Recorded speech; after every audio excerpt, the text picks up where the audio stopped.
There exists in our collective consciousness this idea that evil is lurking about, trying to do us harm. This evil is personified and given agency as a malevolent being that is out to do us harm.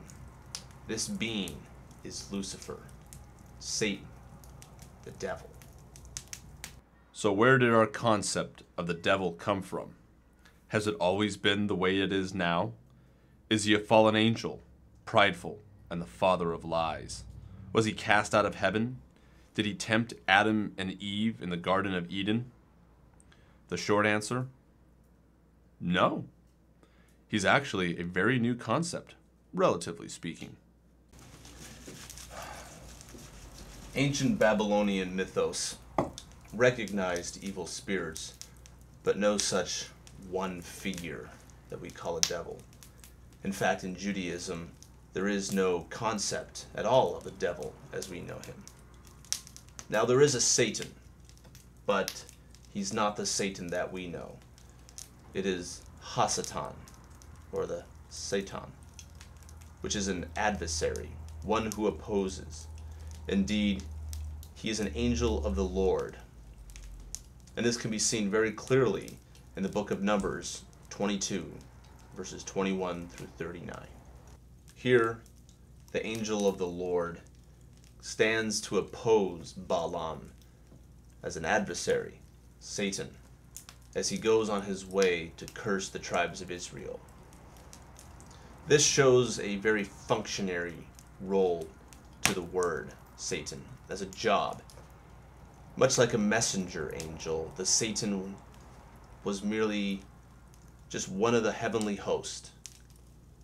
And in fact, there was a main Satan called the Ha-Satan.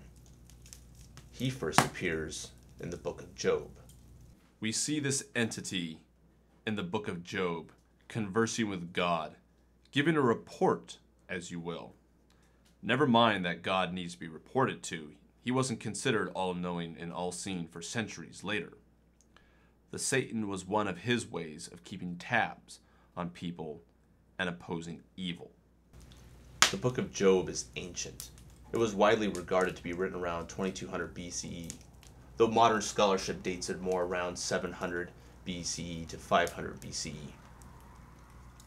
This really gives us an idea of the early conceptions of Satan as he was regarded by the Hebrew people.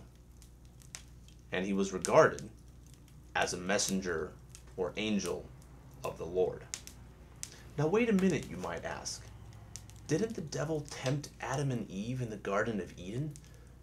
Didn't he cause the downfall of mankind? Well, the short answer to that? No. It was merely a serpent, called the cleverest of animals. This is a common motif in ancient folklore, a wise animal. In Aesop's fables, the fox is the cleverest of the beasts. In African mythos, sometimes the spider. And in Canaanite folklore, the snake. So this was not a tempter, but a mere beast. So if the Old Testament doesn't refer to Satan, then who does it refer to in Isaiah chapter 14? How you are fallen, O Lucifer, son of the morning. Well, this is taken from the King James version of the Bible, which is quite possibly one of the worst translations there is.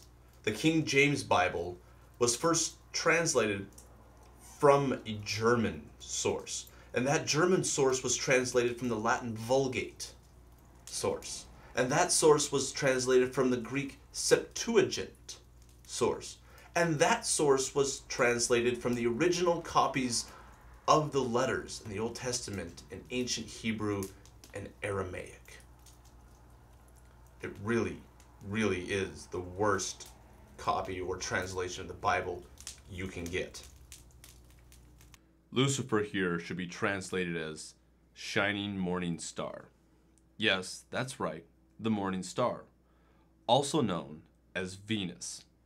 It was an allegory to the fallen king of Babylon, not a rebellious angel.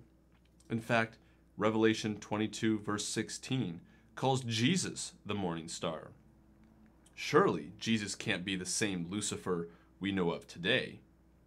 No, it was merely poetic license. Flowery bullshit. And I should know, I'm a writer, and I use that stuff all the time in my novels. In fact, the allegory of a falling morning star is rooted in Canaanite mythology, from which Hebrew mythology derived, as they were a subsect of Canaanite tribal people.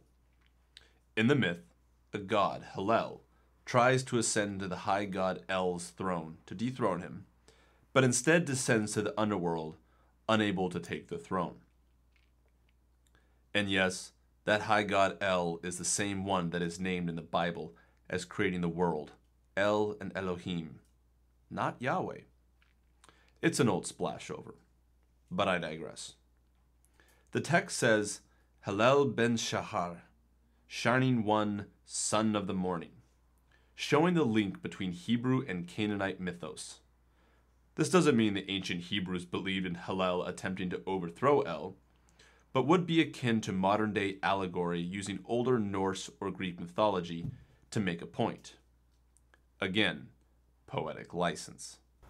So nothing in the Old Testament, really. But what about the intertestamental period? The time between the Old Testament and the New.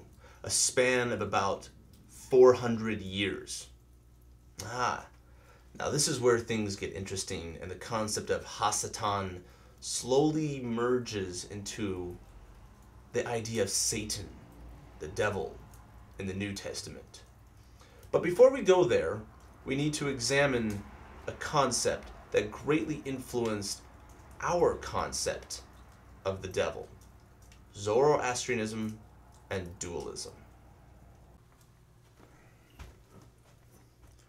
Zoroastrianism has its roots going back as far as 2000 BCE, though it only enters recorded history around the mid-5th century.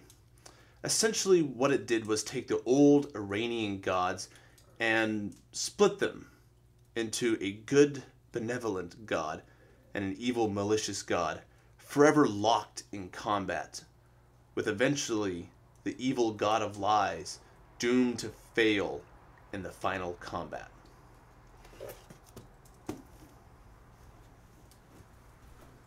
Zoroastrians even make an appearance in the Gospels as the Magi. They were people of the priest caste of Mesopotamian Zoroastrianism, which today are known as Zervanism. Cool story, the Magi are still around. In fact, Zoroastrianism influenced Christianity greatly, from an evil deity to the concept of God being a non-physical mind. Literally, Ahura Mazda means mind being. To a final confrontation between good and evil and a resurrection of the dead. Think your religion is pure? Think again. Your religion stole from this far, far older religion, and the single greatest thing that it took from it was the concept of an evil force. Zoroastrianism was brought to Judea, first by the Persians after the Babylonian captivity, and then later on during the Hellenization of Judea, while Ptolemy was pharaoh in Egypt. It was during this period, the intertestamental period, after the Jews had returned from captivity in Babylon and had rebuilt the Second Temple, that the deuterocanonical books of the Bible were written. These are the books of the Bible that are considered canonical by Catholics and Eastern Orthodox, but not by fundamentalists and mainline Protestantism. Here was when rabbinical Judaism was warring with Enochianism, and the apocryphal books of Enoch were written, in which the devil makes his first appearance as the devil. No one considers these books canon, but it is in these books that the authors of the New Testament take their ideas of Satan as the devil. Yes, that's right. The idea of Satan as the devil comes from a non-canonical book of the Bible that talks about fallen angels raping women and animals. Isn't religion fun, boys and girls? It is also in the books of Enoch that the first concept of hell as a place of torment first arises. Before then, there was no hell as we know it. There was only Sheol, the underworld, the land of the dead. And like in Greek mythology of Hades, everyone went there. The Greeks had the Elysium fields, and the Jews had Abraham's bosom, but everyone went to the underworld. Another concept of hell comes from Gehenna, and is mentioned by Jesus in the New Testament. Gehenna was actually a trash heap on the outskirts in the valley of Hinnom. And it would get so hot and the stench would be so bad that they would actually set fire to Gehenna. And the fires would burn very, very hot. And they would throw criminals in there. Throughout time, the concept of hell from Enoch and Gehenna merged into an idea of a smelly, permanently burning place of torment. But Enoch changed all of that. And while he's no longer considered canonical, for a time they were. In fact, they were quoted in the New Testament and quite often by early church fathers. The abyss of fire is first found here as a place of punishment for Satan, and his followers after their expulsion from heaven. Also, in the Book of Wisdom, considered canonical by Catholics and Eastern Orthodox, the devil is described as bringing death into this world. The book is traditionally ascribed to Solomon the Wise, though in actuality it was written about 150 BCE to as early as 200 BCE. So now we have the devil as he appears in the New Testament. Great. Now what? But how did the devil get his horns? Why is he called a dragon? You can thank the author of Revelations for that. He's also the first one to call the serpent in the Garden of Eden the devil. But for all we know, this really could have been an allegory, like everything in that clusterfuck of a book. The devil starts acquiring names early on. Beelzebub is one. Also the name of a Philistine god, Baal-zebub. And it was a pun on the name to say Beelzebub, as Baal-zebub meant Lord of the Host, and Beelzebub means Lord of the Flies. Dragons were a common depiction of evil, and the devil is called the dragon and the serpent. Indeed, in the earliest depictions of him, he has claws and talons and dragon-like wings. He never really lost those. It was just too cool. No, really. Most depictions of the devil were based on aesthetic purposes rather than church teachings. But where do we get our modern depiction of the devil? Horns, goat legs, pitchfork, beard. Where else? Where we stole everything else from. Mythology. This time, specifically, Greek and Roman mythology. And not for theological purposes.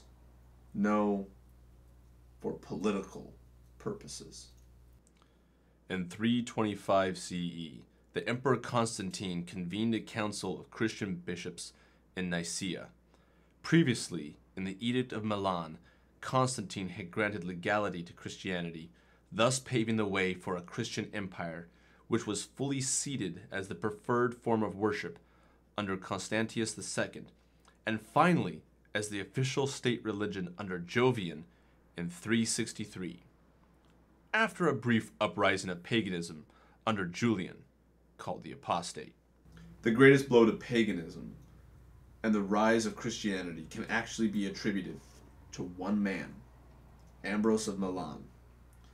This Christian bishop was greatly influential to the emperors Gratian, Valentinian II, and Theodosius I, urging on the persecution of pagan practitioners, the burning of pagan temples, the destruction of non-Christian writing, and the seizing of wealth for the church's use. Many people died during this time. But for all this persecution, which by all historical accounts of the time was far greater than any Christian persecution ever was, the worship of pagan deities persisted. One, in particular, the goat-hooved deity Pan, the god of laughter, revelry, and sexual intercourse. Basically, the god of every 20-something-year-old out there today. Very popular.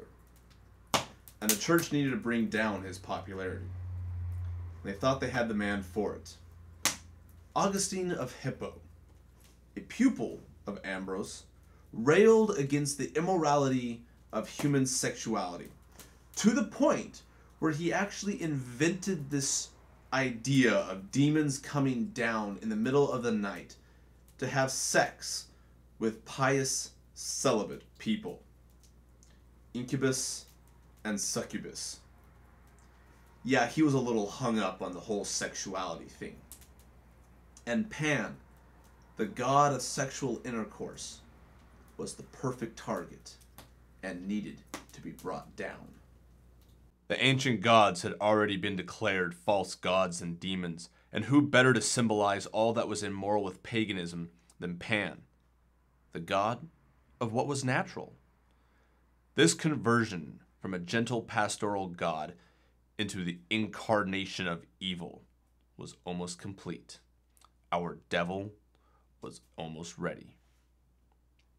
Enter the Renaissance. It was a time when a new interest in the Greek and Roman mythologies were sparking new ideas, evident by the beautiful paintings and sculptures of the time by Michelangelo and his contemporaries. It was at this time that the church had a real problem. Pan could make a comeback. They had to take him down, and they had to do it quick. And the easiest and most effective way was to equate him to Satan. Pan was the devil, and the devil was Pan. And they could do this by showing how ugly Pan was. Because in Christian mythos, ugliness was a marker for evil. In fact, this remnant of this idea is still prevalent in our modern culture today, where the villains are scarred or deformed and the hero are these beautiful, wonderful people. An example of this, to think on, is Beauty and the Beast. An ugly, bad monster turns into a good, beautiful prince by the end. This narrative would continue for centuries. Where the devil really took off in popularity as a villain was during the medieval period, particularly during the time of the Inquisition. Here, all manners of stories were concocted about Satan and his many powers, and his followers, called witches. The idea of selling your soul in exchange for magical powers derived from belief in possession, non-consensual, to a less rapey version of soul selling. Incidentally, the Catholic Church still has an official chief exorcist. No kidding. I've even been present at one. It was a letdown. So by the 14th and 15th centuries, people had begun in popular culture writing stories about the devil. Anything from Faust to John Milton's Paradise Lost, greatly influencing our perception of the devil as a trickster, someone out for your soul and wanting to do us harm. Indeed, he was called the father of lies, prince of darkness, and the sower of doubt. That's right. The church was so afraid of people asking questions that they made the mere thought of doubt a sin directly from the devil. So there you have it. Satan, Lucifer, the devil. an ever-changing character used by various cultures to explain various concepts. First, an angel of God, and a force for good, then a tempter of man, then an opponent of God, then the politically restructured god Pan, then a soul-dealing trickster, and now, finally, a concept used by modern religion to justify wars, oppression, and bigotry. There is no devil. There is no Satan. No demons. Just our own human frailties that we need to take responsibility for ourselves, and not an invention of our own making. There is no devil.